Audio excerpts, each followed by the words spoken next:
Okay. I'd like to call the meeting to order at 7 p.m. and welcome.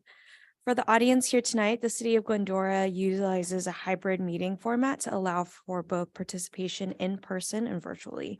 In consideration of others and the business conducted tonight, please silence your phones and any electronic devices and refrain from speaking unless recognized. Again, this is a public meeting for the community of Glendora. We appreciate and respect your participation here this evening. Madam Clerk, will you please conduct a roll call? Thank you, President. At this time, I will conduct an oral roll call and request that each trustee respond with present when their name is called. Trustee Flowers, Present. trustee Johnson, Present. trustee Tolan, Present. Vice President Landman, Present. President Chu. Present. All members are present. Thank you. So tonight we have a tonight we have a closed session, threat to public services or facilities. Does anybody have any public comments about this item? Currently, I have received none and I don't have any participants on Zoom. Great. So then I will convene this meeting into closed session at 7:01 p.m.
Okay, I'd like to. Okay, we're back from the closed session at 8:16. A closed session was held pursuant of Government Code 54957 regarding the possible threat to public services or facilities, and there are no reportable actions.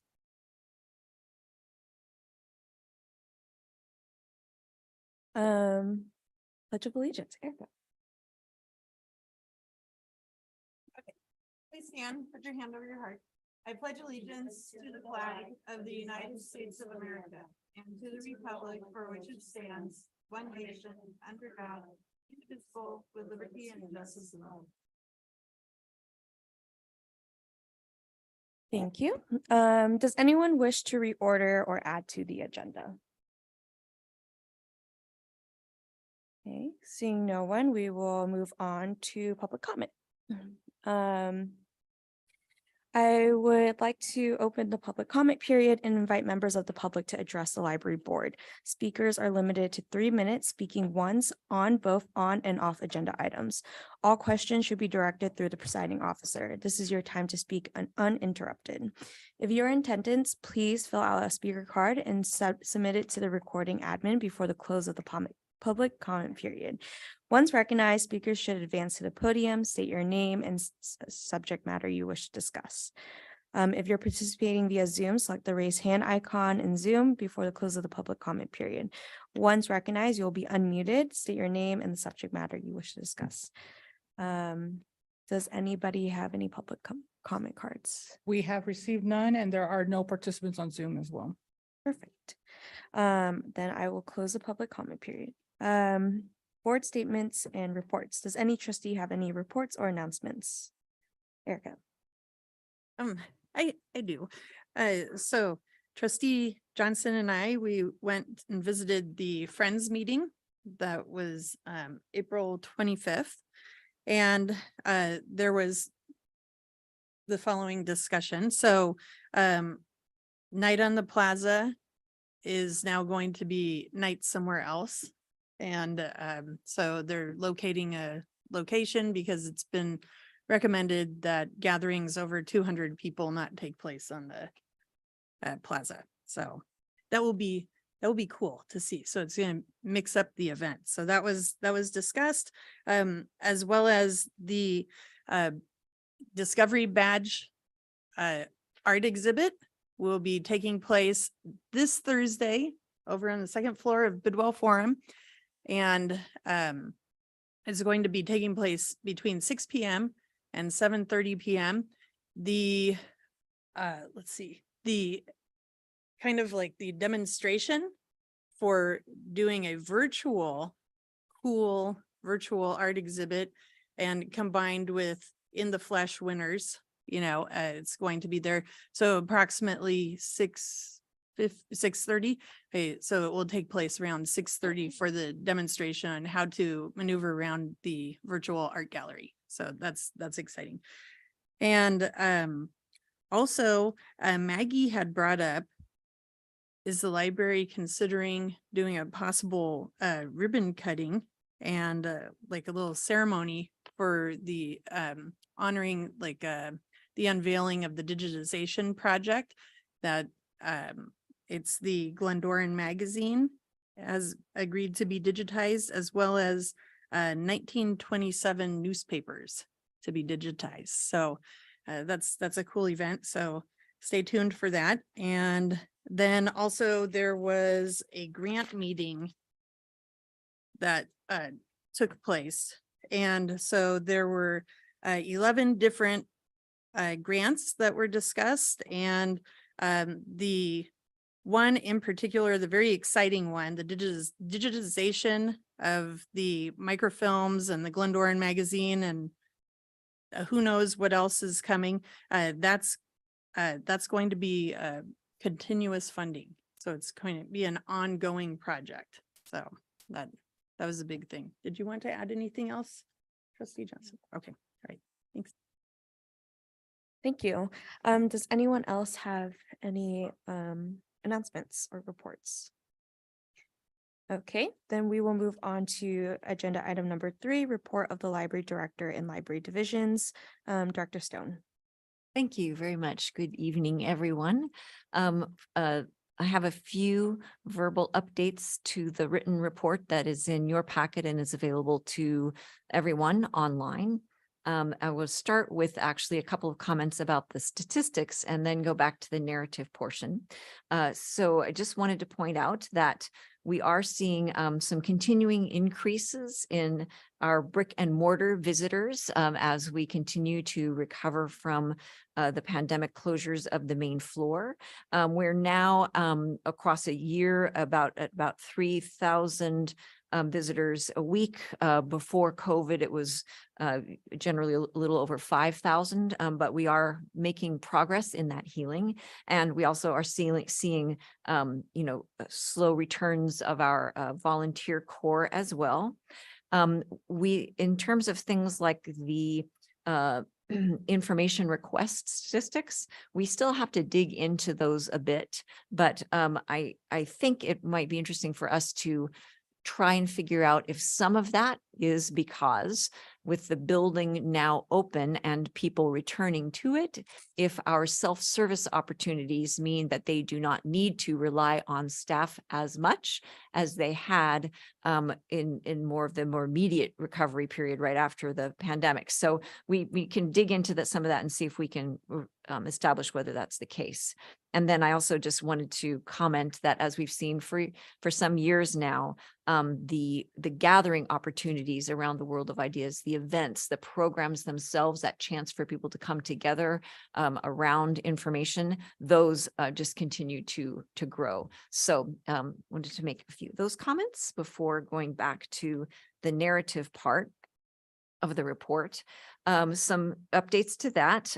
We have identified our next staff development day. This one is our spring staff development day, and it is going to be Thursday, May 25th. We will be, the building will be closed to the public that day while we teach the staff some things about the city and do some team building and brainstorming about future opportunities. Let's see here.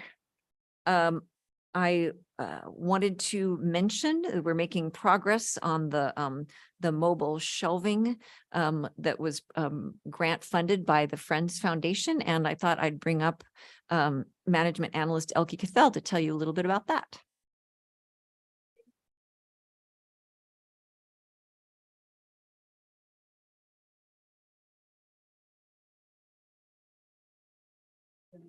I'll just talk about it like that.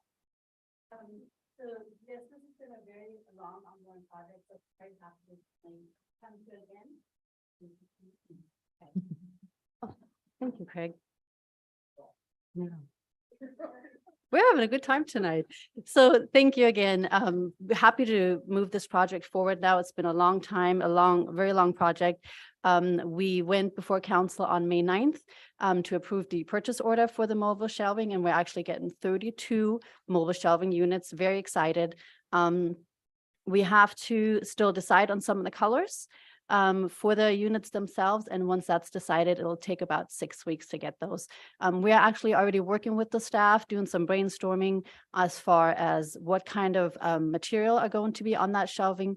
The shelving will be interchangeable because it's metal shelving, so it's interchangeable with what we already have, which is great because we could put whatever we want on there. So we've started that brainstorming process with staff already, kind of looking at different options so that when that shelving comes in, we'll be ready to go. Have already reached out to Public Works as well, because this is going to be a team effort. They will need to help us take the existing shelving down that's on the main floor. And depending on what we find underneath the shelving, we may have to also replace some carpeting. There may be some really old carpeting under there. So so we're pretty excited, hoping to maybe wrap it up by the beginning of July. Yeah, thank you. Thank you, Elke.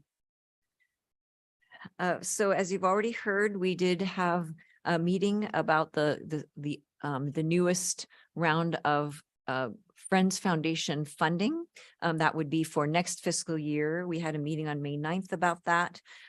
Generally, other than just increases in costs, we did not come with any new increased funding requests. Basically no new programs. There are some new kind of what I would consider sub initiatives in some of the larger overarching programs that we tend to traditionally go and ask for funding. And to talk about one of them, the pop-up library, I am welcoming Library Services Manager Cindy Romero. Good evening. Thank you. So one of the projects that we are looking at right now that we've actually started the process is called the e-pop-up library. So we've noticed with the digital library, one of the barriers to access is if you happen to be, for example, at the hospital and you need something to read. You don't have the time to necessarily apply for a library card to then go into the e-library to look for reading materials to maybe take away some of the boredom, distract you from why you're at the hospital, just fill some time, keep your brain working. So the e-pop-up library actually takes away one of those barriers. What we would get from this company is a QR code. You scan that QR code and it's instant access to a piece of the e-library. So the piece of the e-library that we'll be focusing on is the press readers, so the magazines and newspapers that are available in 70 different languages. And some best-selling titles, both on ebook and e-audiobook that will be much faster, and it really eliminate that barrier of having to get a library card. One of the additional things is you do need to put in an email address. So the library will have all the email addresses for people that have access to the e-library through the e-pop-up. And then we can email them saying, hey, we saw you got to the e-library. If you want the whole thing, here's how to get a library card. But it will be that almost instant access into that part of the collection that'll make it easier for an on-the-go access. So Thank you very much. And to all current and future users who entrust us with their email addresses, we are happy to share information about your accounts and or your other opportunities at the library, depending on what you sign up for. We are one of the places that never sells your data. So we're happy to have those email addresses, but rest assured they are safe with us. The Friends Foundation is always really very generous in terms of welcoming mid-year requests if we come across something during the course of the fiscal year that we feel would warrant another grant from them. This particular batch is for the initial planning for next fiscal year, and it has not yet been approved. It goes through some processes with the foundation and will eventually go to their board in June. So stay tuned for the results of that. So the library as a gathering place, you've heard bits and pieces about this already out there, as well as here in the chambers tonight. So last week at City Council, they were approached by Public Works regarding a grant opportunity from the state for some library infrastructure funding. These grants are up to $10 million and do require a certain amount of matching funds. And so to get council approval to apply, Public Works went and presented a variety of different kinds of projects that might be pursued. And I just wanted to share the results of that. Last week, the council did choose an option for basic repairs for up to a project up to a total of $8 million. That would not necessarily be the grant amount, but the project amount of $8 million. And that would include mechanical, electrical, and plumbing renovations, basic structural repairs of the existing building, and weatherproofing of the Bidwell Plaza. So that was the result of that approach to council. The ability to apply for that grant was approved, and that is in the works. And I also just wanted to acknowledge, because Night on the Plaza was mentioned, that in the staff report that evening, it was mentioned that the structural engineering firm that is currently taking a look at the facility and is sort of mid-project. Some of their preliminary findings included a recommendation that for now, for the foreseeable future, that we do not have public assembly on the plaza until they understand a little bit more about what they're seeing and do some more in-depth calculations. So that is why night on the plaza will be night somewhere else. And we thank the Friends Foundation for their flexibility and their optimism about this change. And we thank those other agencies that we've been talking to about that change and about how to navigate it. Also part of that recommendation, since Bidwell Forum is on the same level, is that we are not right now allowing any gatherings in Bidwell Forum of more than 200 people, or that involve bringing in equipment that doesn't usually live in that room. So rest assured that if you are on our books or are thinking of being on our books in terms of those meeting spaces, we are happy to talk with you about options. We have a lot of experience in finding other meeting spaces and of talking through different alternatives. So please stay tuned, and we thank everyone for their patience while we attend to the safety of those who come and gather at our facility. Those are all of my verbal updates to the written report. I'm happy to answer any questions if you have them. Does anybody have any questions for Janet? Comments? No?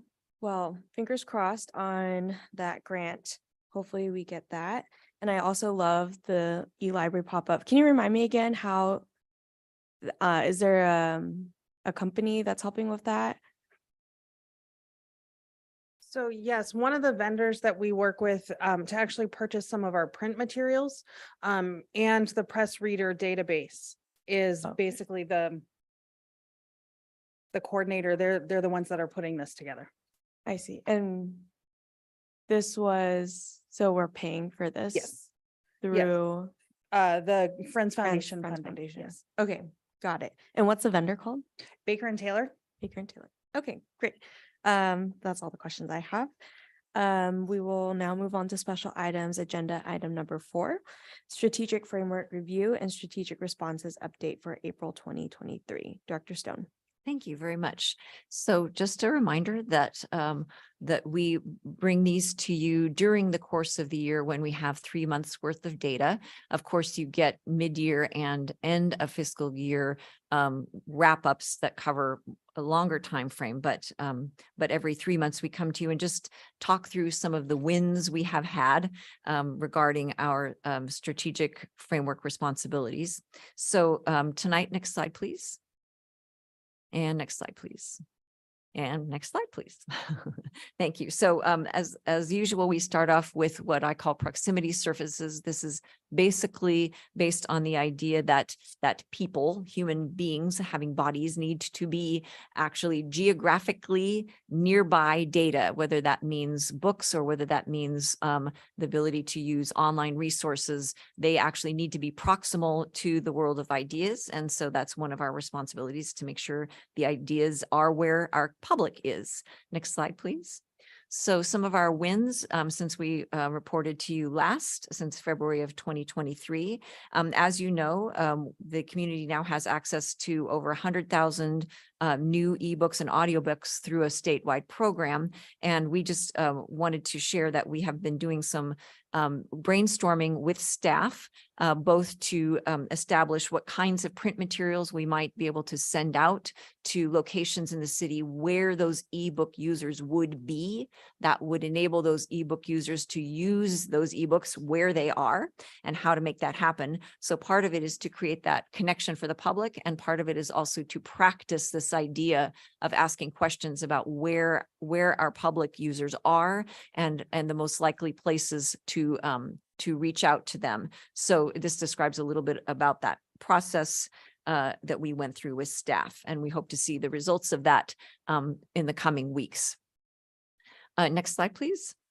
Also, we have been connecting as usual with connecting members of the public with new customized, organized, and expertly presented ideas at a variety of places outside of the library building, everywhere from Goddard Middle School to the Young Scholars Symposium. Next slide, please. To Read Across America Day, to the Mayor's Prayer Breakfast. In all of these cases, we have been outside of the bricks and mortar facility to connect users with the world of ideas. So continuing with that, with our proximity services, the gathering space itself, of course, the library building is part of that because people come to us to discuss them and to also see the showroom of our physical materials. We have wrapped up the library's boiler replacement since we saw you last, and we've talked a little bit about the structural analysis and the process that's been going through already tonight. Next slide, please. We did indeed, council did indeed approve that purchase of the mobile shelving, which you heard Elke talk about a little while ago. So next slide, please. All right. Another of our major responsibilities is basically making sure that that people have the skills they need to interact with the world of ideas, regardless of whether that's early literacy or whether that's other kinds of literacy throughout life. This is a basically lifelong learning, not necessarily just not the content of the ideas themselves, but the skills it takes to interact with them. That's what literacies are all about. So among other things, since we last saw you, we had 204 participants at our Spring Discovery Challenge. Next slide, please. Oh, I'm sorry, I've got two slides ahead there. Next slide, please. Thank you. We also offer craft programs with a lot of participants, and this is about unleashing creativity and actually also things like strengthening motor skills and engaging in self-expression, all of which are part of developing that interactivity with the world of ideas. Next slide, please. Designing badges for our Summer Discovery Challenge develops artistic skills and also develops the skill of translating the world of ideas into graphics. And we had 121 entries for our Discovery Challenge badge design contest. We also offer for many reasons, volunteering, but among them are that our volunteers learn workplace and civic skills. Those are kinds of literacies of their own. And we just wanted to acknowledge that since we last saw you, we celebrated Volunteer Appreciation Week in several different ways. All right, on to the physiological services. So this is the idea that no matter how nearby the ideas you are, and no matter how well trained you are, everybody's body is different, and we need to make sure that all different physicalities and neurologies can interact with the world of ideas. So among other things that have happened since we saw you last is that we are looking into some height adjustable tables for our print release stations to increase access there. Now, those are some of the human elements of our strategic framework. There are also aspects of the data, the information itself, that we're responsible for sort of shepherding. One of them is that we need to make sure the methods of accessing those data are enduring. And this could be because some kinds of containers of data decay, also because they go out of date and we don't have the technology to access them anymore. So this idea of preservation, you've heard a little bit about it already, that we are digitizing the Glendora magazine, and specifically the mention of 1927, it's actually newspapers published prior to that date that are in the public domain that we will be digitizing. And we hope that those will be available to the public by the end of the summer. And that's when you'll see that that celebration that the Friends Foundation was so interested in. So data also they grow more chaotic over time. That's just the nature of the universe. So another thing we do is we help organize those data, organize those ideas. Next slide, please. And among the things that we have done since we last reported to you are that we did some exercises during our winter staff development day back in March. so that we can ensure that library staff are making the best referrals for callers and customers to both city staff and community specialists, because really that the whole idea of asking a reference question is about organizing the world of ideas, about helping, like offering that navigation through a live human intermediary. Also, as we go through those processes, we give feedback to the city on its call routing tree. This is information on what calls go where. All city departments have access to this. And so that tool gets updated and improved because of our work with the staff. Okay, also in the organization realm, we are using our library's computer catalog to help give some structure to the vast amount of information that is out there. We have some recommended reading lists, and those have been viewed over 15,000 times in the last 3 months.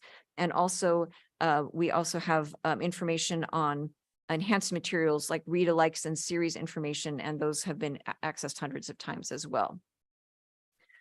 Okay, also on the side where data and humans interact, data are subject to interpretation and context, and it's part of our responsibility to provide the public with tools so they can understand the accuracy of data and how perception and influence might change their interaction with the world of ideas. So next slide, please. In these terms, some of our expert speakers series online is about this kind of debunking or myth busting kind of approach. So we've had a couple of those since we saw you last. And also in terms of our staff's interaction with the public, we had some training for the staff on body language and nonverbal communication, which will help clarify context of interactions with the public as we are providing that intermediary service. Next slide, please. And traditional part of library service is this research idea. Some of it is fact finding and some of it is fact checking. And in terms of providing context and accuracy, we have done a couple of projects where we have fact checked for the Great Trivia Challenge and also some work for community services on some local Native American history. Another thing about that intersection of information and people is that data are property and they can be protected, they can be stolen, data can be granted freely, they can be charged for. And so while it's important both to protect them and to grant access to them, there's sides to both of that. That's part of what the library is responsible for, maintaining that balance. And next slide, please. Part of this since February has been that we've celebrated the Right to Read Day through social media, and also Freedom of Information Day by providing information on site about available city documents and city transparency. Finally, in terms of our 8 responsibilities, the world of ideas requires resources, and it's our responsibility to try and seek ways to address, limited material and energy that goes into producing and making them available. And this is one area where we have not really made any strides in the next few months. This one is tough. It's easy to think, oh, well, we participated in Earth Day, and yes, that is a hugely valuable component of both human development and proximity and several of our other services. It is not necessarily about sustaining the world of ideas itself, which is really what this responsibility is about. So this one is one that we are still kind of seeking ways to meet that need in the community. Finally, we usually conclude with some administrative things. This is about clearing the way for those other responsibilities to be handled. Next slide, please. So a few things that we have done kind of behind the scenes administratively. The 2-year budget was submitted to city administration. And of course, you're going to hear a little bit more about that tonight. The grants to the Friends Foundation were submitted on May 1st. You heard a little bit about that as well. We talk a lot about this access to expert help. And so managing the personnel is a big part of what happens in clearing the way. We've hired, as you've met, our library services manager, Donna Dukes. We have a new librarian too, Nancy Anati, and a new senior library technician, Rose Mecca, all since we saw you last. We have a couple of recruitments underway, and we are working hard with the consultant on the classification study to really best describe the library's jobs. Next slide, please. A few other things that we are doing to clear the way. The city did some strategic planning back in March, and I participated in that as a department head. Also, several of us participated in a tabletop exercise for the Emergency Operations Center, so that we can make sure that, our, not only our facility, but just the city's programs in general are able to continue as best they can under emergent situations. And also, we are ensuring that both the community and the staff will continue to have a respectful environment as we complete our required sexual harassment prevention training. So that's a quick run through of the last few months with relation to those responsibilities we have. I'm happy to answer any questions should you have them. Does anybody have any questions? No questions. Well, I'm happy that those spots are being filled, and a warm welcome to all of the new library staff members. Okay, consent calendar. Items number 5 through 7. Items on the consent calendar will be enacted by one motion without individual discussion unless a board member has requested it to be removed for separate discussion. Does anyone wish to pull or comment on any of the consent calendar items? Okay, I think we'll need a motion. Which we have by Vice President Landman and by Trustee Flowers. I'll open up so that you guys can vote and do an oral roll call vote. Trustee Flowers? Aye. Trustee Johnson? Aye. Trustee Tolan? Aye. Vice President Landman? Aye. President Chu? Aye. Motion carries 5-0. Okay. New business, agenda item number 8, update on the proposed 2-year budget and capital improvement project for fiscal years 23-24 and 24-25. Director Stone. Thank you. And you'll be glad to know you're not going to be hearing just my voice this time. Next slide, please. And next slide, please. Okay, so tonight, City Manager Adam Raymond and I will be covering a little bit of background about the budget, a city overview, take a quick look at the library revenues and expenditures, a quick look at the capital improvement program, talk about a few challenges we are facing, and then remind you a little bit about transparency in the city's approach toward the budget. Next slide, please. Perfect. So at a high level, when we talk about the city's budget, what we're really talking about is a plan of how we're going to utilize our resources, how we're going to complete projects that we've had planned in our CIP, which we'll talk a little bit about, how we continue to provide services to our residents and our greater community that access our services, and how do we go about paying our required obligations, any debt we have, including CalPERS. Next slide, please. So for the library, if we recall, funds are like checking accounts. Each checking account has different rules and how we spend the funds. The first item listed there is our discretionary fund, our general fund, which funds most of the operational expenditures of the library. It also pays for most of the operational expenditures in the police department and Parks and Recreation. And this is largely, again, funded through sales tax and property tax. The library itself also has several capital projects planned, and those are a specified special set of funds that are set aside, and then special revenue. And so special revenue is a fancy name for money that can be spent for a specific purpose, including money from the Friends Foundation, which is significant each and every year, is set aside for specific projects. So those are the 3 main categories of funds that make up the typical library budget. Next slide, please. So you will hear the term CIP, which really stands for Capital Improvement Plan. It's really the city's roadmap for our large scale projects. We tend to budget for these 5 years at a time. However, as you'll see this evening, really only 2 years are funded at any given time. So the out years are estimates based off of funding criteria and future needs. as we have seen with inflation, this plan tends to be dynamic. It needs to be updated. A lot of the money we set aside, for example, 3 years ago for projects needs to be reevaluated as the costs have increased pretty significantly. Next slide, please. Before you hear is a timeline. I think I should point it out that what you don't see here is staff has actually been working on the information before you since the end of last calendar year in December.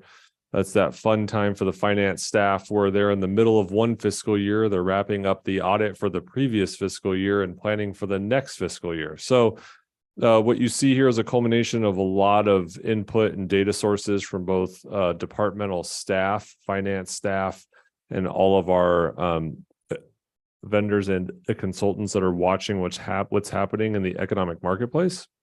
Will be before this body and other bodies in the month of May, including briefings with our city council members. We have a tentative study session June 13th. And currently we look at a June 27th date for adoption. We may actually have a special meeting on June 20th for council adoption with the budget. With the historic streetlight potential or antique streetlight ballot measure that's going on with the homeowners there, that will also occur in June. And so to not muddy the waters too much, we may set aside a special meeting on June 20th for budget adoption. Next slide, please.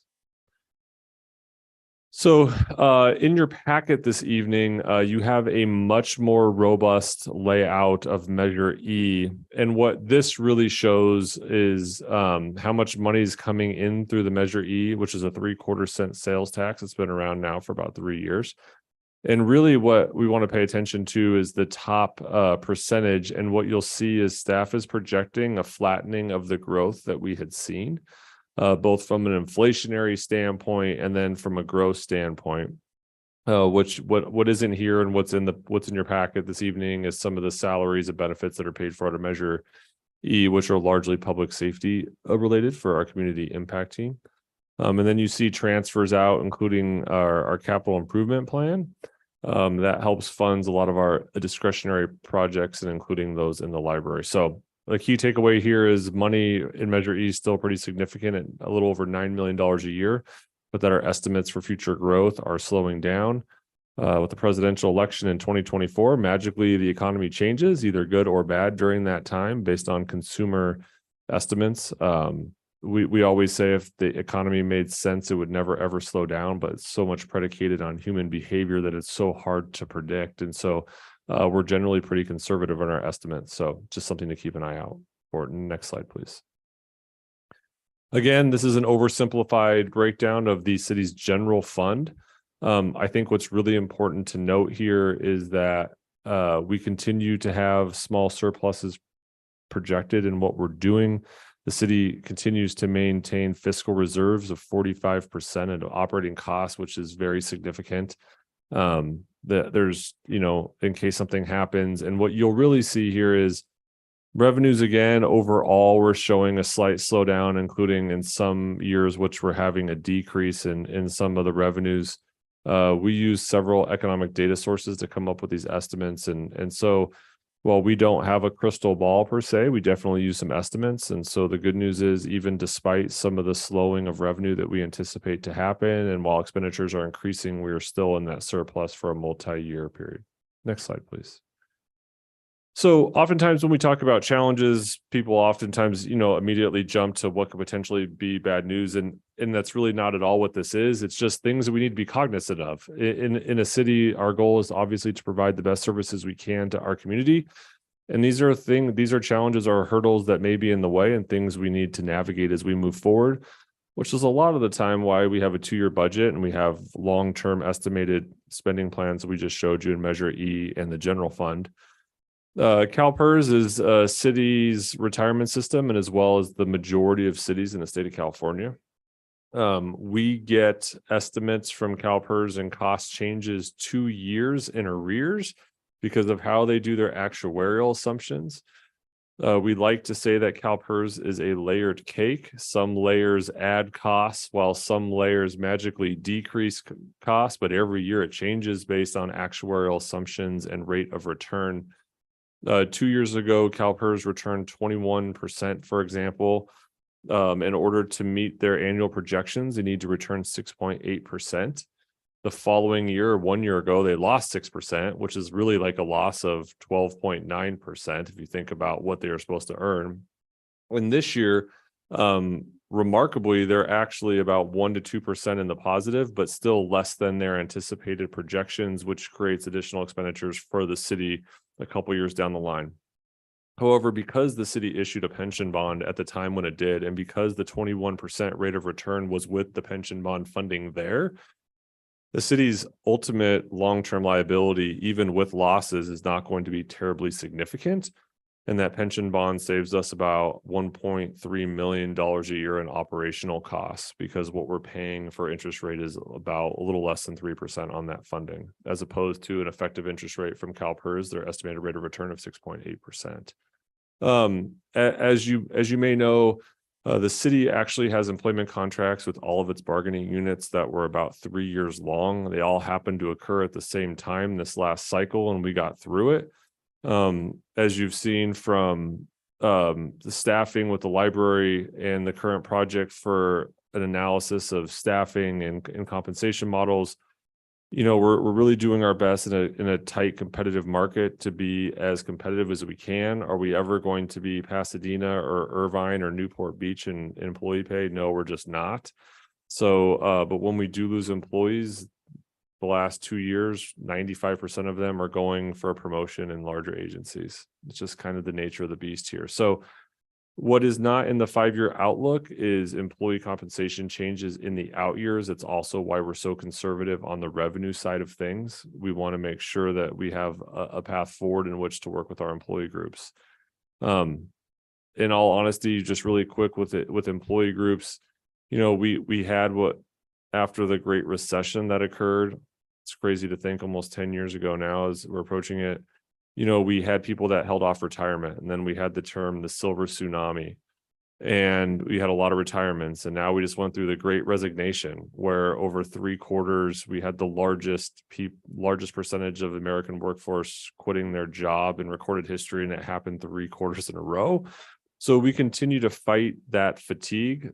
The good news is for cities is if there is a slight recession, public agencies become safe havens for people looking for jobs. And so we get people apply across a variety of background, but just definitely something to take into consideration long-term when we look at our financial assumptions. Then also, as a city, we truly have limited growth potential for revenue sources.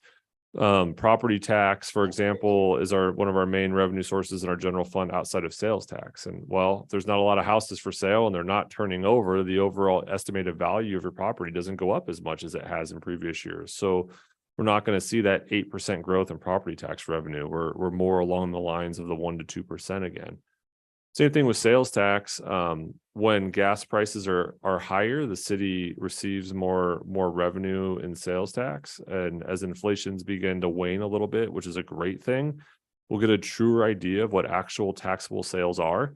For a while, there was less consumables actually being sold, but the price had skyrocketed so much that the net differential was good for the city. However, our expenditures go up on the other side too. So, it's definitely something we're taking into consideration. We don't have such a large and diverse revenue base that, we have a surprise great news every once in a while. We're pretty steady in that front, but any large additional any additional revenue would have to come from some sort of a revenue measure, which we're not anticipating at this juncture.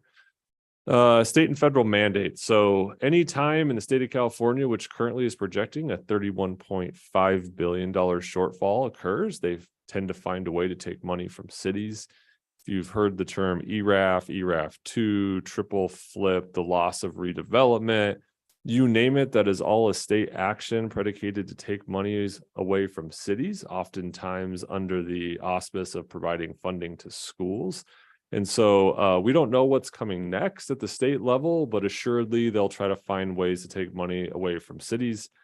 More recently, what's occurred, just to kind of give some perspective, is when the state decides they're not going to carry out certain initiatives or social services, those get forced onto the counties then, and then the counties force some of those services on cities. Cities like Glendora for a long time weren't providing social securities like homeless services.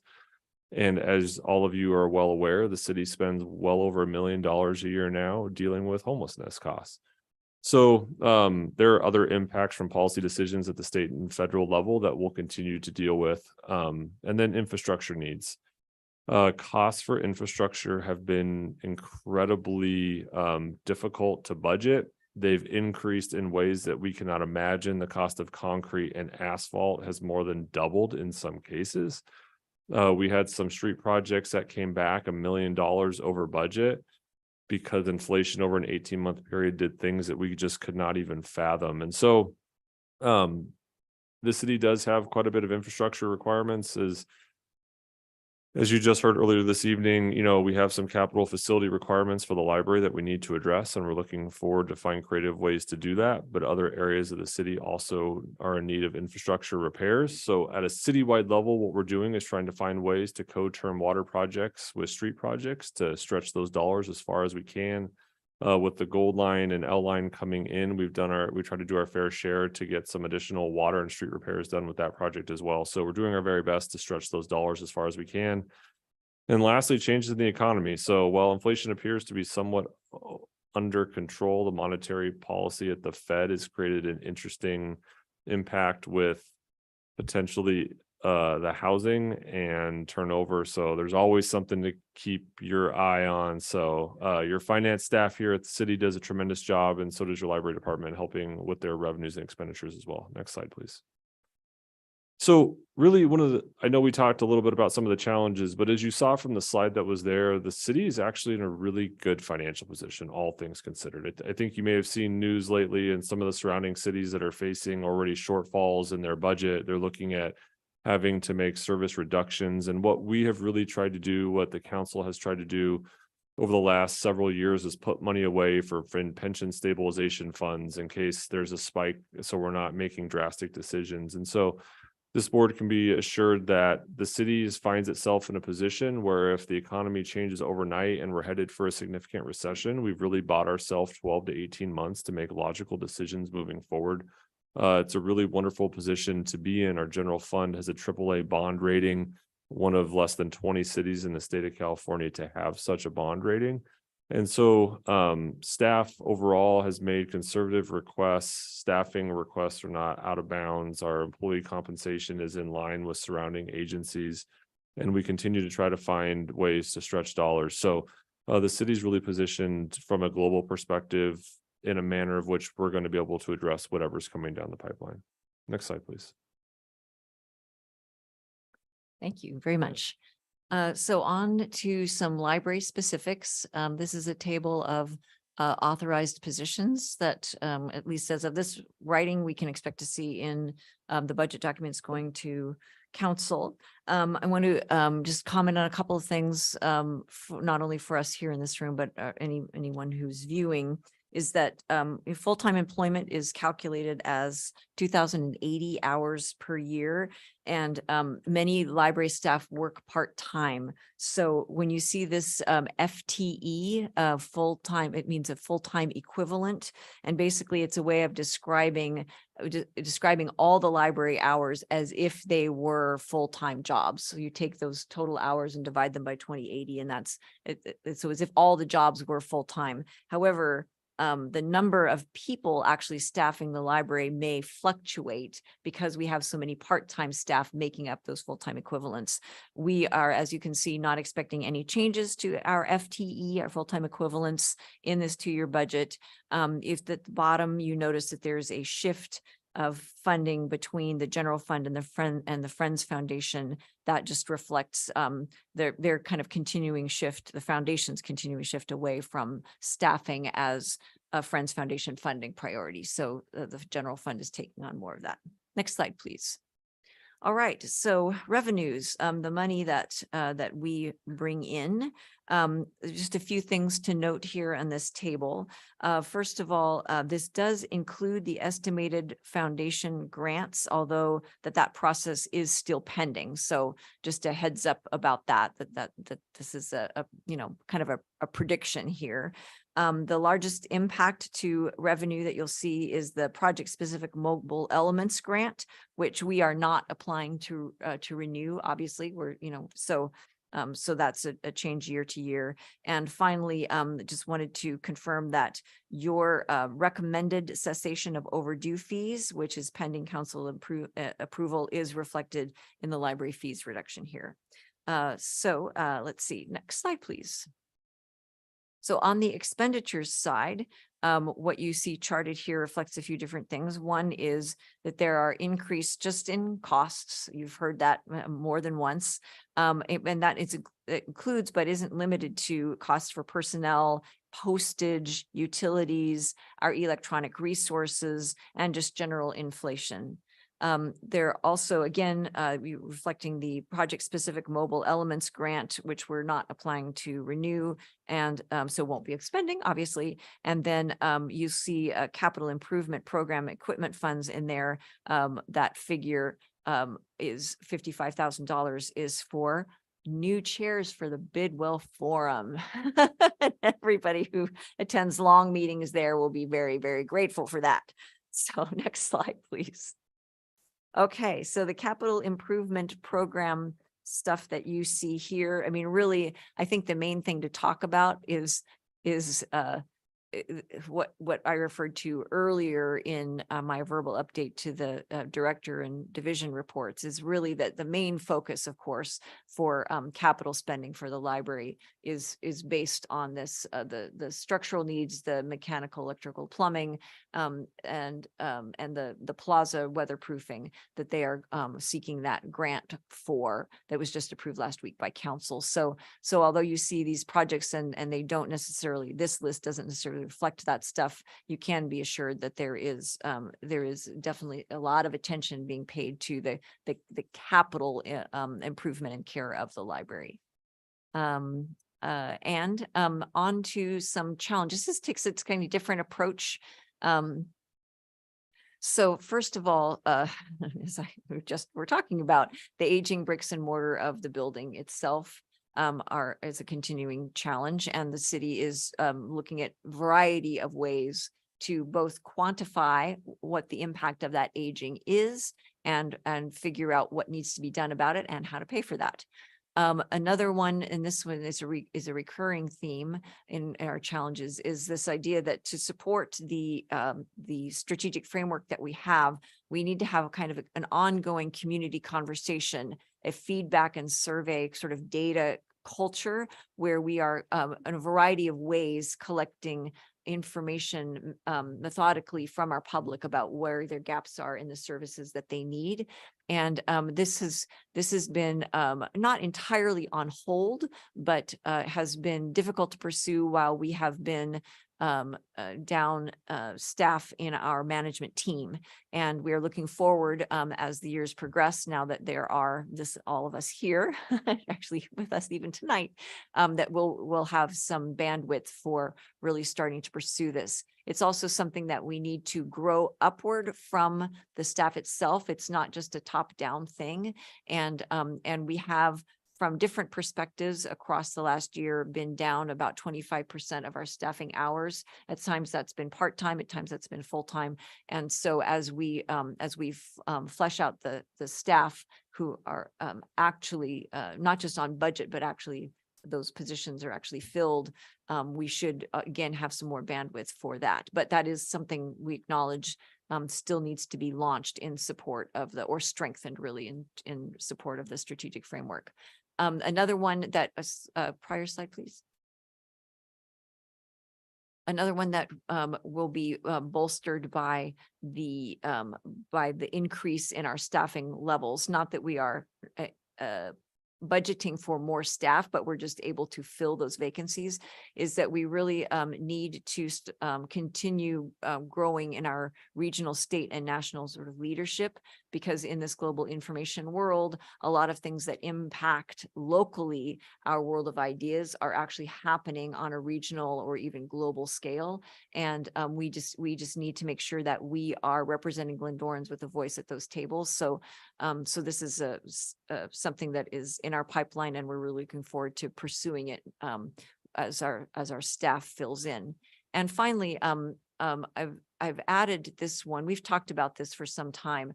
This one of our our ways of describing this is in terms of discoverability. How is it that the public finds out about the things that we do?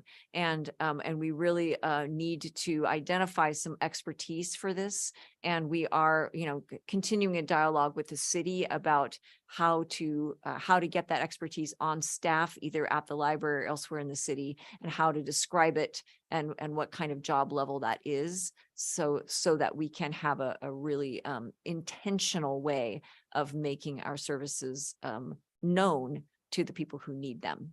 Next slide, please. Okay, so just a little bit about the budget and where people can find it.